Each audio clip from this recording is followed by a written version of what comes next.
My name is Robert Szerwo. Yes, I have a middle name. It's Alan. I really don't use that. I'm just turned 65.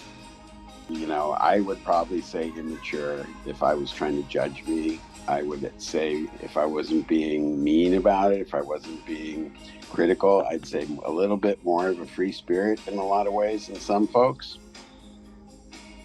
I was born in New York, upstate New York. When I was about 4 years old, my folks moved to California, which I think was a good move in tons and tons of ways.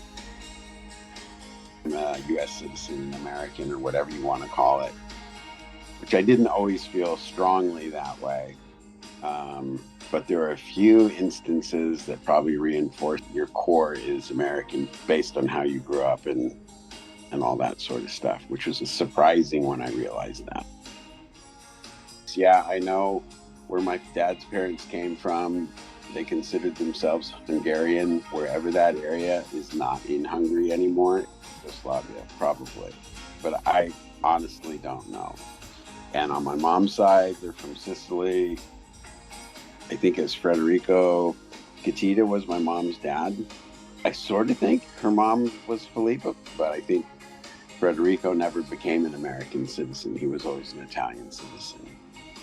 I always identified quite strongly with my mom's side of the family, not my dad's. And probably the big eye opener on that was I think I was 30 years old when I went to Europe for the first time. Actually, I was 29. I turned 30 over there. And then I was in Italy. And then at some point, that light bulb went off and said, dude, yeah, you appreciate this stuff. You are not Italian. You're American. I'll take pieces of whatever culture I think I want and make that part of my identity because I'll build that thing that's important to me on my own. Maybe that's part of my American upbringing, though, where the individualistic part of people, we're good at expressing that in the U.S. And maybe this is me being a little bit what if I'm looking at me and trying to be me being critical thinker or whatever that I think I am or that I'm looking for. My parents, up through fourth or fifth grade, I love them dearly, right?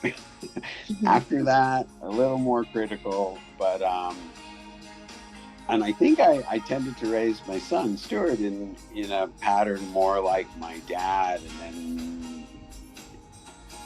and I think later on, like with you guys, I think they became a role model, like a negative role model, and that same negative role model approach or learning, that's kind of been my life, I would say, at work. School, not as much, I guess, but work, raising kids, parenting, negative role model. It's more trying to stay away from pitfalls than thinking, oh, this is the thing to do. I got this all figured out. It's more like keeping away from problems than it is, yeah, see, I have it all figured out. People are really unique, and I think the most important thing you can do, and maybe I don't think this is probably where I don't like what my parents, that everything's equal. Well, there are 5 kids, they're not all equal. They're not even close to the same. Don't treat them all equally. Try and adapt how you interact with them based on how they are, how they react.